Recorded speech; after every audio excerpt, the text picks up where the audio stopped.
আসসালামু আলাইকুম। পঞ্চম গণবিজ্ঞপ্তি প্রত্যাশিত হবু শিক্ষক এবং প্রভাষকদের জ্ঞাতার্থে আমি কিছু পরামর্শ দিব। আমি একজন এমপিওভুক্ত কলেজ প্রভাষক হয়ে মানে আমার অভিজ্ঞতাতে যেটুকু আছে সেখান থেকে আমি মানে যে পরামর্শগুলো দেব সেটা হচ্ছে, প্রথমে এবার পঞ্চম গণবিজ্ঞপ্তিতে যারা আবেদন করবেন সর্বপ্রথম মানে সবাই চাকরি পাবেন এটা অনেকটা নিশ্চিত, হয়তোবা কিছু সাবজেক্ট ব্যতীত। তো এখানে প্রথম যে বিষয়টা দেখতে হবে, হয়তোবা অনেকে ওই পোস্ট ফাঁকা দেখে হয়তোবা মনে করতে পারেন যে সব পোস্টগুলোতে হয়তোবা এমপিও হবে।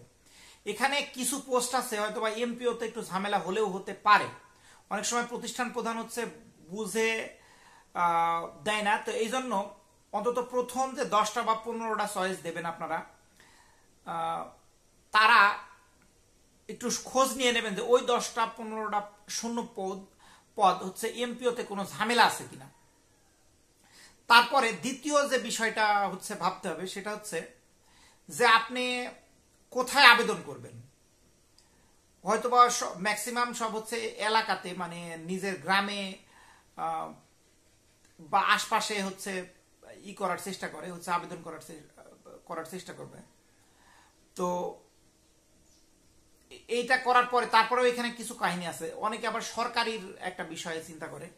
সরকারের বিষয়ে যদি আপনি চিন্তা করেন তাহলে হচ্ছে যদি বঙ্গবন্ধু নামের কোনো প্রতিষ্ঠান থাকে, সেটা যত দূরেই হোক না কেন, তাহলে ওখানে আবেদন করার চেষ্টা করবেন, কারণ ওই প্রতিষ্ঠানগুলো সচরাচর সরকারি হওয়ার সম্ভাবনা থাকে। এখানে বলে রাখা ভালো, আরো একটা বিষয় হয়, অনেক সময় আবেদন করার ক্ষেত্রে কারিগরি প্রতিষ্ঠান আসে। কারিগরি প্রতিষ্ঠান যদি আসে, কারিগরি প্রতিষ্ঠান থাকলে একটা হচ্ছে সংযুক্ত মানে জেনারেলের সাথে সংযুক্ত প্রতিষ্ঠান থাকে। এই প্রতিষ্ঠানগুলোতে আবেদন করা আমি মনে করি ভালো। যদি স্কুল হয়, মানে যদি সে কারিগরি শাখাতেও হয়, কিন্তু যদি ওটা সংযুক্ত প্রতিষ্ঠান থাকে তাহলে স্টুডেন্ট বেশি থাকে, প্রাইভেট পড়ানোর একটা সুবিধা থাকে। এটা একটা দিক গেল। আর মাদ্রাসার ক্ষেত্রে সব থেকে ভালো হয় সেটা হচ্ছে জেলা শহরের সব থেকে পুরাতন যে মাদ্রাসাটা হবে সেখানে যদি কেউ আবেদন করে তাহলে মনে হয় ভালো হবে। কারণ প্রত্যেকটা এখনো কিন্তু সব মানে প্রত্যেকটা উপজেলায় একটা করে স্কুল বা কলেজ সরকারিকরণ করছে, কিন্তু অদূর ভবিষ্যতে পুরাতন এবং জেলা শহরের একটি মাদ্রাসা সরকারিকরণ হতে পারে। তো সেক্ষেত্রে জেলা শহরেরটা প্রথম অগ্রাধিকার দিতে পারে। আর কেউ যদি মনে করে যে ঢাকাতে সেটেল হব, ঢাকা বা বিভাগীয় শহরের প্রতিষ্ঠানটা আগে দিতে পারে। আবার অনেক ক্ষেত্রে টিউশনির ক্ষেত্রে যে বিষয়টা হয় সেটা হচ্ছে, আপনি যদি জেলা শহরের প্রতিষ্ঠানটা বা উপজেলা সহকারে প্রপারের যদি প্রতিষ্ঠান হয়, এক্ষেত্রে হচ্ছে মানে চয়েস লিস্টে রাখতে পারেন, এটা সব থেকে ভালো হয়। তারপরে হচ্ছে বঙ্গবন্ধু নামের গেল। আরেকটা বিষয় হচ্ছে যে কিছু প্রতিষ্ঠান আছে আপনার এমপিও হবে, আবার হচ্ছে উপজেলা ভিত্তিক প্রতিষ্ঠান, কিন্তু সেখানে সভাপতি বা প্রতিষ্ঠান প্রধান একটু সমস্যা। তো এই ক্ষেত্রে কি করবেন, আপনারা হয়তোবা ইন্টারনেটে সার্চ করলে ওই প্রতিষ্ঠান প্রধানের নাম্বার পাবেন, কিন্তু না, ভুলেও আপনি কখনো প্রতিষ্ঠান প্রধানের কাছে ফোন দিবেন না। একটা কাজ করতে পারেন, সেটা হলো আপনি ওখানকার ধরেন বাংলার টিচার বা গণিতের টিচার অথবা ক্লার্ক বা আরো কৃষি শিক্ষার টিচার, এরকম কারো নাম্বার ওই প্রতিষ্ঠান প্রধানের কাছ থেকে আপনি যদি আবেদন করেন আপনি নিবেন না, আপনার কোনো ভাই বা অন্য কাউকে দিয়ে আপনি হচ্ছে ওই নাম্বারটা নিতে পারেন। নাম্বারটা নিয়ে তারপরে হচ্ছে যোগাযোগ করে আপনি মানে প্রতিষ্ঠান সম্পর্কে একটু জেনে নিতে পারেন, বা আশপাশ থেকেও নিতে পারেন। কারণ এমনও কিছু প্রতিষ্ঠান আছে, গভর্নিং বডি কিন্তু অত্যন্ত শক্তিশালী। আপনারা মনে করেন যে এনটিআরসি নিয়োগ দিছে, সম্ভবত আমাদের আর কিছু করতে পারবে না, আমাদের নিয়োগ দিতে হবে। আসলে বিষয়টা কিন্তু এরকম না, গভর্নিং বডি প্রচুর শক্তিশালী। কারণ আমি এখানে প্রায় 8 বছর যাবৎ হচ্ছে এমপিওভুক্ত প্রতিষ্ঠানে আসি, অন্যান্য প্রতিষ্ঠানের খোঁজ খবর রাখি। তো এই জন্য অন্তত ওইখানকার সভাপতি বা প্রতিষ্ঠান প্রধান কিরকম একটু আশপাশ থেকে ভালোভাবে জেনে নিলে ভালো হয়।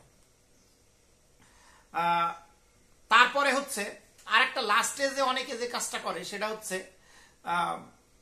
আপনার যোগদান হয়ে গেল, যোগদান হওয়ার আগে প্রতিষ্ঠান প্রধানের সাথে যোগাযোগ করে, এই কাজটা বলেও করবেন না। আপনি আপনি মনে করে রাখবেন আপনার নাম্বার কিন্তু ওই প্রতিষ্ঠান প্রধানের কাছে নেই, যতক্ষণ পর্যন্ত আপনি যোগদান না করবেন। এটা এনটিআরসিএ ছাড়া কেউ জানে না। সুতরাং যোগদানের আগ পর্যন্ত আপনি কোনো প্রতিষ্ঠান প্রধানের সাথে যোগাযোগ করবেন না। এই ধরনের তেল অনেকে মারে।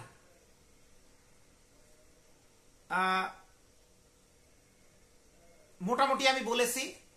আর আবেদন করার দরকার হচ্ছে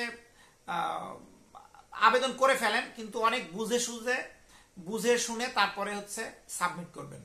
সাথে সাথে মানে আজকে বলে যে আজকে আবেদন করতে হবে এরকম কোনো কথা না। তো ভালো থাকুন, সুস্থ থাকুন। আরো যদি কোনো পরামর্শ লাগে আমাকে মানে নিচে কমেন্ট করে জানাবেন। হচ্ছে আরো একটা বিষয় আমি বললাম না, কারিগরি প্রতিষ্ঠানের ক্ষেত্রে ওই যে সংযুক্তর বিষয়টা, যেটা আর কি, যেমন হচ্ছে মানে অনেকে বিএম বা কারিগরি প্রতিষ্ঠান, একটা হচ্ছে সংযুক্ত প্রতিষ্ঠান আছে কলেজের সাথে। মনে করেন যে কারিগরি প্রতিষ্ঠানে কেউ গণিতের জন্য হচ্ছে যদি আবেদন করে, একটা হচ্ছে যে শুধু কারিগরি যদি প্রতিষ্ঠান হয় কলেজের, তাহলে হচ্ছে এইখানে আসলে একটু সুযোগ সুবিধা কম পাওয়া যায়। কিন্তু যদি কলেজের সাথে একটা কারিগরি প্রতিষ্ঠান হয়, কলেজ বা হচ্ছে সংযুক্ত জেনারেল স্কুলের সাথে যদি কোনো একটা কারিগরি প্রতিষ্ঠান হয়, এই সব জায়গাতে আবেদন করার চেষ্টা করবেন বেশি।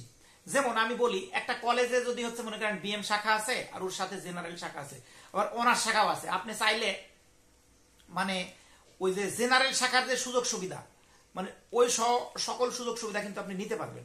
তো এই জন্য হচ্ছে আবেদন করার ক্ষেত্রে, আর যদি শুধু দেখেন যে না এটা শুধু কারিগরি প্রতিষ্ঠান হচ্ছে, তবে চেষ্টা করবেন যে শুধু কারিগরি প্রতিষ্ঠানে মানে আবেদন না করার। সংযুক্ত বা জেনারেল স্কুল বা কলেজের সাথে যদি হয় তাহলে সেটা সব থেকে ভালো হয়।